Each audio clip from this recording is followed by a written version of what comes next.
230 का 200 किती 230 इतकी प्रचंड वेळ जाते. त्यामुळे त्यांना काही चिंता नाही. त्यांनी बसून निर्णय घ्यायचा. ते निर्णय आज उद्या काहीतरी घेते. साहेब, या निकालानंतर तुमची बैठक काही महाविकास आघाडीची बैठक होणार आहे का? आज तुम्ही कराडमध्ये आहात, पृथ्वीराज चव्हाणांची तुम्ही काही भेट घेणार आहात असं काय आहे? आज उद्याच्याला आमच्या जे उमेदवार निवडून आले ते आणि ज्यांचा पराभव झाला आमच्या, त्यांची बैठक उद्या जयंतराव पाटलांनी बोलवली. उद्या आमदारांची 10 आमदारांची आणि परवाच्या दिवशी समन जे आमचे उमेदवार होते ते आणि त्या जिल्ह्याचे जिल्हा अध्यक्ष यांची बैठक जयंतरावांनी बोलवलेली आहे. पार्लमेंटचं काम उद्यापासून सुरू होतं आहे. पण या दोन्ही बैठकीला मी मुंबईत थांबणार. अजित पवार गटाचे अनिल पाटील यांनी असं म्हटले की अनिल पाटील यांनी असं म्हटलेलं आहे की आता जे राष्ट्रवादी शरदचंद्र पवार पक्षाचे जे आमदार निवडून आले ते अनेक आमदारांच्या संपर्कात आहेत असं अनिल पाटील म्हणाले. म्हणजे त्यांना काय आता सरकार बनायला त्यांच्याकडे हवेच्या पेक्षा जास्त लोक होईल. त्यामुळे कोण कशासाठी कॉन्टॅक्ट. साहेब, महाविकास आघाडीमध्ये अनेक ठिकाणी मैत्रीपूर्ण लढती किंवा बंडखोरी झालेली पाहायला मिळाली. कुठेतरी एक वाक्यता याचा फटका बसला असं वाटतंय का? नाही, अनेक ठिकाणी होतं, काही ठिकाणी होतं. त्याचा काही फायदा फारसा झाला नाही. महायुतीकडनं स्पेसिफिक भारतीय जनता पार्टीनं मग अशी जो प्रश्न विचारला, पैशाचा तर वापर केला, पण तुझी मीडिया मॅनेजमेंट, कॅम्पेनिंग मॅनेजमेंटचा जो प्रकार होता भारतीय जनता पार्टीकडनं, त्याच्यामध्ये कुठेतरी महाविकास आघाडी कमी पडली का? कारण का मीडियामधले वर्तमानपत्र असेल, छोटे छोटे चॅनल्स असतील, अगदी यूट्यूब चॅनल्स पासून महायुतीने मॅनेजमेंट केली होती, तिथं महाविकास आघाडी कुठं कमी पडली का? आम्ही कोणी त्याच्यात लक्ष घातलेलं नव्हतं, निराश नव्हतं. त्यामुळे एक्झॅक्टली यूट्यूब किंवा ह्याच्यामधून काय प्रेझेंटेशन झालं याची मला कल्पना नाही.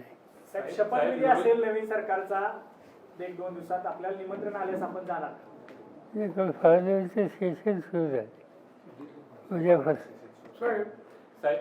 विरोधी पक्षनेता आता आपल्याकडे येणार नाही कारण संख्याबळानुसार, तर विरोधी पक्षनेता राज्यात असावा अशा पद्धतीची काही भूमिका असणार आहे का?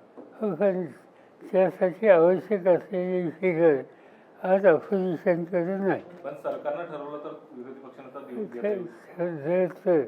ठरवलं तर पण असावा की नसावा वाटतं विरोधी? असा विरोधी पक्ष नेता कधी असं योग्य.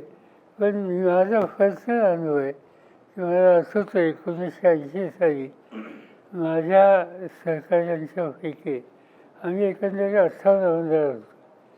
मी परदेशात गेलो आणि परत आलो. त्या 58मध्ये 52 लोक अंतुल यांच्यावर गेले. मी 6 तास नेता राहिलो. त्यावेळी विरोधी पक्ष नेता नव्हता, कारण फिगर नव्हती. पण आम्ही लोकांनी प्रभावी काम केलं, पुढची निवडणूक जिंकली. साहेब, छगन भुजबळ म्हणले की राष्ट्रवादी पक्षाचा अजितदादांचाच झाला आहे, निवडून आलेल्या आमदारांमुळे तो कौल मिळाला आहे आणि न्यायालयीन लढाईचा पण आता काही संबंध येणार नाही. छगन भुजबळ म्हणले आता राष्ट्रवादी पक्ष अजितदादा शेवटचं वाक्य न्यायालय कायद्याचा याचा प्रश्न सुटला आहे असं ते म्हणले. मला माहिती आहे असं आहे की कायदे कोर्टाचा निर्णय यापूर्वीच आहे. राष्ट्रवादी काँग्रेस पक्ष शरदचंद्र पवार या नावानं इलेक्शन कमिशन आणि कोर्टाने यापूर्वी मान्यता दिलेली आहे. तो प्रश्न आता ओपन करण्याचं काही कारण नाही. साहेब, या आलेल्या निकालानंतर येणाऱ्या काळामध्ये आपल्या पक्षामध्ये संघटनात्मक बदल करण्याचा काही विचार सुरू आहे का किंवा पाहायला मिळतील का? आता असं आहे की आमचे जिल्हाध्यक्ष आणि आमचे उमेदवार यांची बैठक 2 दिवसातच होईल.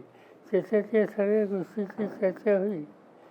कारण असं आहे की याच्यानंतर आमची अशी अपेक्षा आहे की हे गव्हर्मेंट तातडीनं स्थानिक स्वराज्य संस्था आणि बाकी इतर लोकशाही गव्हर्मेंट त्यांच्या निवडणुका घेतील. ते जर असेल तर आपण तयारी लागलं पाहिजे.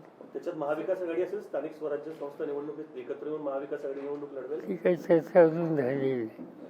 त्याची बैठक होणार आहे 2 दिवसात. साहेब, गेल्या निवडणुकीमध्ये भाजपची काही फिगर कमी होती, त्यामुळे त्यांना